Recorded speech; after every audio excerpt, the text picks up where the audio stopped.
Украина бірлігі үшін Украин байкерлері мото юрышны кечірмектелер.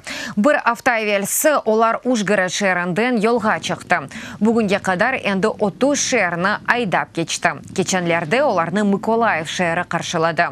Озынен бері байкерлер Украина ве Қырым татар байрақларыны алып кетті. Вилеетлерінің сынырында ерлі байкерлернен корышып, имзаланылған байрақларнен денішелер ве yolunu devam eteler. Байкерлер айтқанына көре мото юрышны кечіріп, олар адамларға Украина бір олғаныны көстермек істейлер. Акция Одессада екенленежек. Єдність, вона нам дуже потрібна.